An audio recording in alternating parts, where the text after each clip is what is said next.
우리는 살면서 수많은 벽에 부딪히곤 합니다. 때로는 그 벽이 너무나도 높고 단단해서 도저히 넘어설 수 없을 것 같은 절망감에 휩싸이기도 하죠. 모든 것을 포기하고 싶어지는 그 깊은 절망의 순간 앞에서 과연 우리는 무엇을 할 수 있을까요? 역사는 바로 그 지점에서 우리에게 조용한 답을 건네줍니다. 불가능해 보이는 최악의 상황 속에서도 어떤 이들은 믿을 수 없는 기적 같은 성공을 기어코 이뤄냈거든요. 그들이 가진 특별한 무기나 비밀은 과연 무엇이었을까요? 오늘 우리는 역사의 기록 보관소 깊숙한 곳으로 들어가 칠흑 같은 절망을 눈부신 희망으로 바꾼 마음의 힘에 대한 놀라운 이야기들을 하나씩 꺼내보려 합니다. 이 이야기들이 어쩌면 당신이 마주한 다음 도전에 커다란 영감이 되어줄지도 모릅니다. 1940년의 유럽은 거대한 폭풍에 휩싸여 있었습니다. 나치 독일의 기갑군단이 프랑스를 무너뜨렸고 영국 원정군은 덩케르크 해안에서 간신히 목숨만 건져 돌아왔죠. 이제 영국은 거대한 대륙에서 홀로 남겨진 외로운 섬이 되었습니다. 밤이 되면 런던의 하늘은 적기의 엔진 소리와 공습 사이렌의 날카로운 비명으로 가득 찼습니다. 창문 너머로 보이는 탐조등의 빗줄기들은 불안하게 허공을 헤맸고 사람들은 방공호의 차가운 어둠 속에서 숨을 죽여야만 했어요. 패배의 그림자는 짙고 무겁게 영국 전역을 짓누르고 있었고 이제 항복은 시간 문제처럼 보였습니다. 바로 그 절망의 한복판에서 한 남자의 목소리가 낡은 라디오를 통해 영국 전역으로 울려 퍼지기 시작했습니다. 그는 바로 전시 총리 윈스턴 처칠이었죠. 한 가정집의 거실, 벽난로의 희미한 불빛만이 어둠을 밝히는 그곳에 가족들이 둥글게 모여 앉아 있습니다. 그들의 시선은 모두 방 한가운데 놓인 투박한 라디오 스피커에 고정되어 있죠. 지직거리는 잡음 사이로 처칠의 굵고 단호한 음성이 흘러나옵니다. 그는 패배를 인정하지 않았고 협상을 말하지도 않았습니다. 대신 그는 싸울 것을 선언했습니다. 해변에서, 상륙지에서, 들판에서, 그리고 거리에서 끝까지 싸울 것이라고 말이죠. 그는 결코 항복하지 않겠다는 불굴의 의지를 영국 국민들의 마음에 직접 새겨 넣었던 겁니다. 그의 연설은 단순한 문장의 나열이 아니었습니다. 그것은 절망에 빠진 국민들의 가슴에 다시 불을 지피는 강력한 햇불과도 같았죠. 사람들은 그의 목소리에서 두려움을 이겨낼 용기를 얻었고 흩어졌던 마음을 하나로 모으는 구심점을 발견했습니다. 다음 날 새벽, 런던의 거리는 밤사이의 폭격으로 폐허가 되어 있었습니다. 건물의 잔해가 어지럽게 널려 있고 매캐한 먼지가 공기 중에 가득했죠. 하지만 그 잿더미 속에서 놀라운 광경이 펼쳐집니다. 사람들은 절망에 주저앉는 대신 묵묵히 거리로 나와 잔해를 치우기 시작했습니다. 우유 배달부는 부서진 건물들 사이를 자전거로 달리며 현관 앞에 우유병을 놓았고 소방관들은 밤새 이어진 사투로 지친 몸을 이끌고 다시 화재 현장으로 향했습니다. 공장의 노동자들은 무너진 벽을 임시로 막고 기계를 돌려 전투기를 생산해냈어요. 그들의 눈에는 공포 대신 결연한 의지가 담겨 있었습니다. 처칠이 심어준 우리는 결코 지지 않는다는 긍정적 신념이 국가 전체를 움직이는 거대한 에너지로 전환되는 순간이었죠. 이것이 바로 위기의 순간, 한 사람의 꺾이지 않는 마음이 국가 전체의 운명을 어떻게 바꿀 수 있는지를 보여주는 역사의 생생한 증거입니다. 압도적인 물리력 앞에서도 정신의 힘은 결코 무너지지 않는다는 것을요. 시간을 조금 더 거슬러 올라가 이번엔 폐허가 된 또 다른 땅으로 가보겠습니다. 2차 세계대전이 끝나고 얼마 지나지 않아 한반도는 또다시 끔찍한 전쟁의 포화에 휩싸였습니다. 모든 것이 파괴되었죠.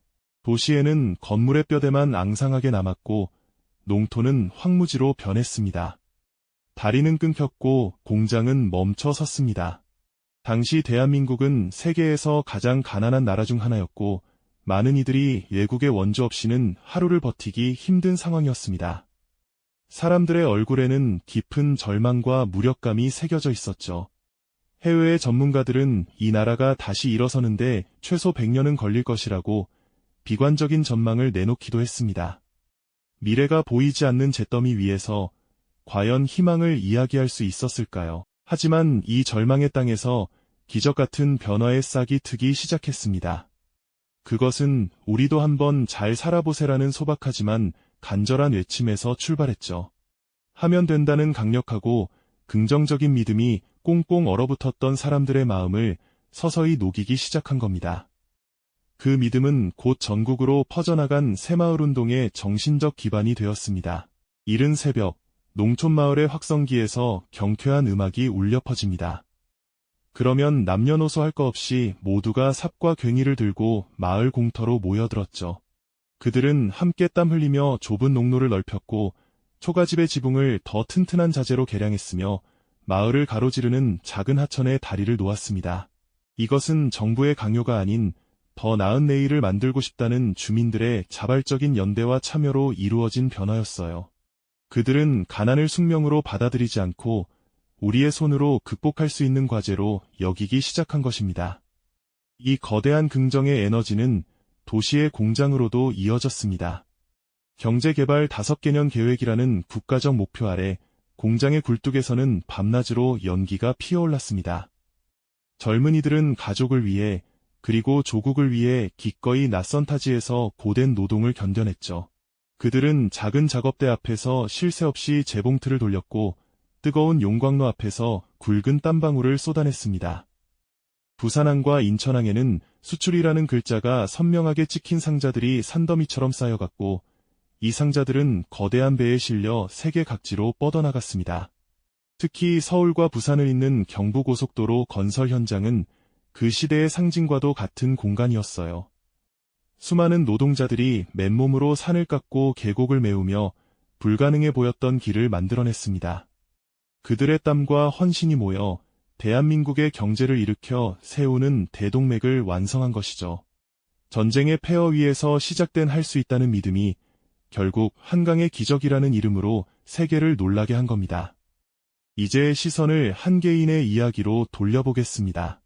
19세기 말 프랑스 파리, 이곳의 한 허름한 창고 겸 실험실에는 고독한 싸움을 이어가는 한 여성이 있었습니다. 그녀의 이름은 마리 키리. 당시 과학계는 여성에게 매우 배타적인 공간이었고 그녀는 제대로 된 연구실조차 지원받지 못했죠. 그녀가 머무는 공간은 겨울에는 난방도 되지 않아 입김이 나올 정도로 추웠고 여름에는 지붕에서 비가 셀 정도로 열악했습니다. 하지만 그녀의 마음속에는 그 어떤 추위나 어려움도 꺼뜨릴 수 없는 뜨거운 불꽃이 타오르고 있었습니다. 그것은 바로 눈에 보이지 않는 미지의 원소, 라듐의 존재에 대한 확고한 신념이었죠. 그녀의 연구 과정은 그야말로 고행의 연속이었습니다. 라듐을 추출하기 위해서는 피치블렌드라는 역청 우라늄광 수톤을 처리해야만 했는데 이는 엄청난 육체 노동을 요구하는 일이었습니다. 마리는 거대한 솥에 광석을 넣고 커다란 세막대로 하루 종일 젓는 일을 반복했어요. 유독한 가스가 실험실을 가득 채워 끊임없이 기침을 하면서도 그녀는 단 한순간도 자신의 가설을 의심하지 않았습니다. 사람들은 그녀의 연구를 무모하다고 비웃었고 보이지도 않는 것을 찾으려 한다며 어리석다고 말했습니다. 수많은 실패가 거듭되면서 지쳐 쓰러질 법도 했지만 그녀의 눈은 언제나 결연한 빛으로 가득 차 있었습니다. 그녀는 자신의 노트에 이렇게 적었죠. 나는 결코 포기하지 않을 것이다. 나는 이 안에 무언가 특별한 것이 있다고 믿는다. 이 긍정적 확신과 집념이 그녀를 버티게 한 유일한 힘이었습니다. 그러던 어느 늦은 밤, 몇 년에 걸친 고된 작업 끝에 드디어 그 순간이 찾아왔습니다. 마리와 그녀의 남편 피에르는 완전히 어두워진 실험실로 들어섰죠. 그리고 그들은 자신들의 눈앞에 펼쳐진 광경에 숨을 죽였습니다. 실험대 위에 놓인 작은 유리그릇들에서 마치 밤하늘의 별처럼 영롱하고 신비로운 푸른빛이 스스로 빛나고 있었던 겁니다. 그것이 바로 그들이 수년간 찾아 헤맸던 라듐이 내뿜는 빛이었습니다. 그 고요하고 아름다운 빛은 보이지 않는 것을 믿고 끝까지 포기하지 않았던 한 인간의 위대한 승리를 증명하는 증거였어요.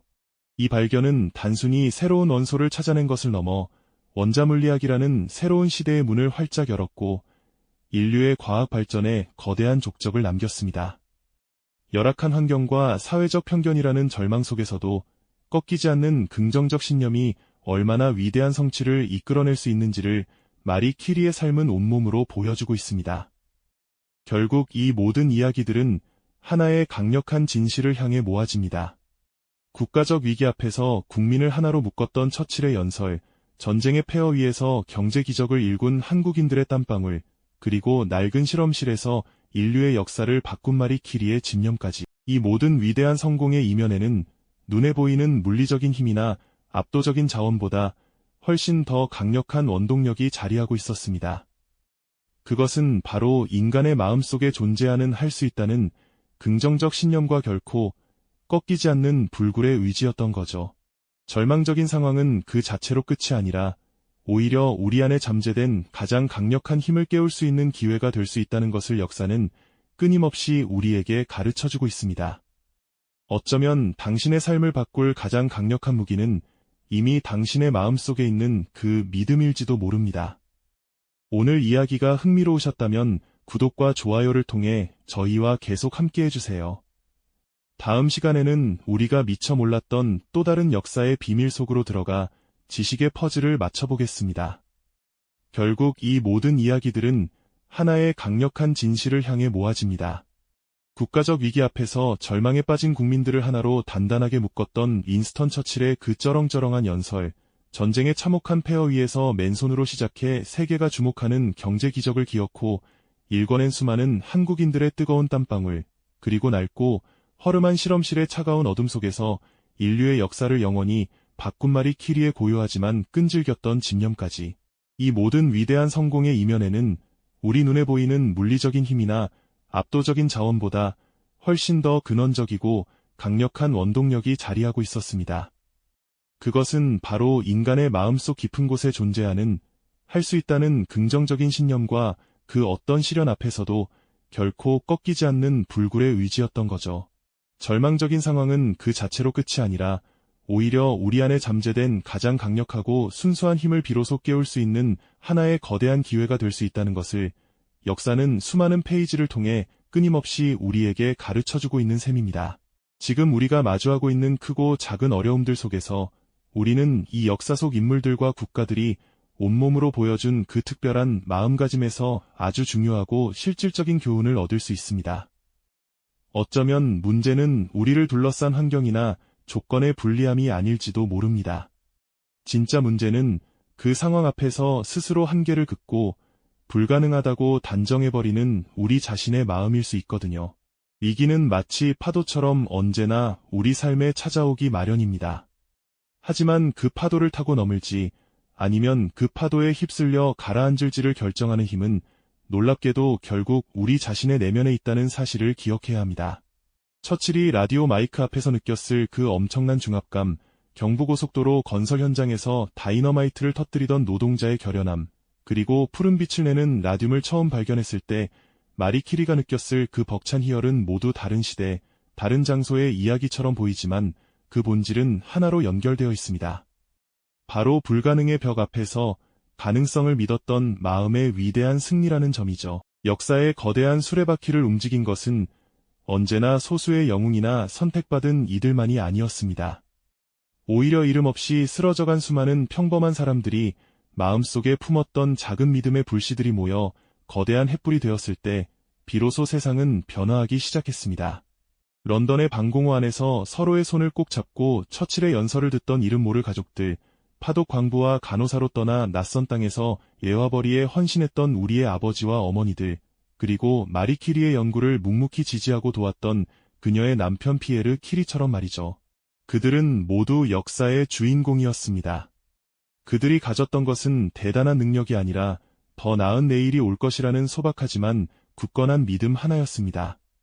그리고 그 믿음의 힘이 모여 국가를 구하고 경제를 일으키고 인류의 지평을 넓히는 상상도 못할 결과를 만들어낸 것입니다. 이것은 과거의 기록 속에 박제된 이야기가 아닙니다. 오늘을 살아가는 우리 모두에게 여전히 유효한 살아 숨쉬는 지혜인 셈이죠. 우리 각자의 마음속에 어떤 믿음의 씨앗을 심고 가꾸느냐에 따라 우리의 미래, 그리고 우리가 속한 공동체의 미래가 완전히 달라질 수 있다는 강력한 증거이니까요. 그렇다면 이제 질문은 우리 자신에게로 돌아옵니다. 당신은 지금 어떤 벽 앞에서 망설이고 있나요? 도저히 넘을 수 없을 것 같은 그 장벽 앞에서 혹시 너무 빨리 포기를 이야기하고 있지는 않으신가요? 기억하십시오.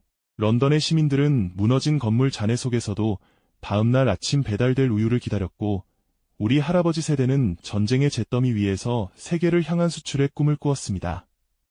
마리 큐리는 수톤의 광석 더미 속에서 눈에 보이지도 않는 단몇 그램의 희망을 찾아냈습니다. 그들이 특별했던 것이 아니라 그들이 품었던 믿음이 특별했던 겁니다. 그리고 그 믿음의 힘은 시대를 초월하여 우리 모두의 내면에 잠들어 있습니다. 그 힘을 깨우는 것은 오직 자기 자신뿐입니다. 절망의 가장 깊은 곳이야말로 희망이 가장 밝게 빛날 수 있는 최적의 무대라는 것을 역사는 분명히 보여주고 있습니다. 당신의 이야기는 아직 끝나지 않았습니다. 당신의 마음이 꺾이지 않는 한 당신의 승리는 언제든 다시 시작될 수 있는 것이죠. 어쩌면 당신의 삶을 바꿀 가장 강력한 무기는 이미 당신의 마음속에 있는 그 믿음일지도 모릅니다. 오늘 이야기가 흥미로우셨다면 구독과 좋아요를 통해 저희와 계속 함께 해주세요. 다음 시간에는 우리가 미처 몰랐던 또 다른 역사의 비밀 속으로 들어가 지식의 퍼즐을 맞춰보겠습니다.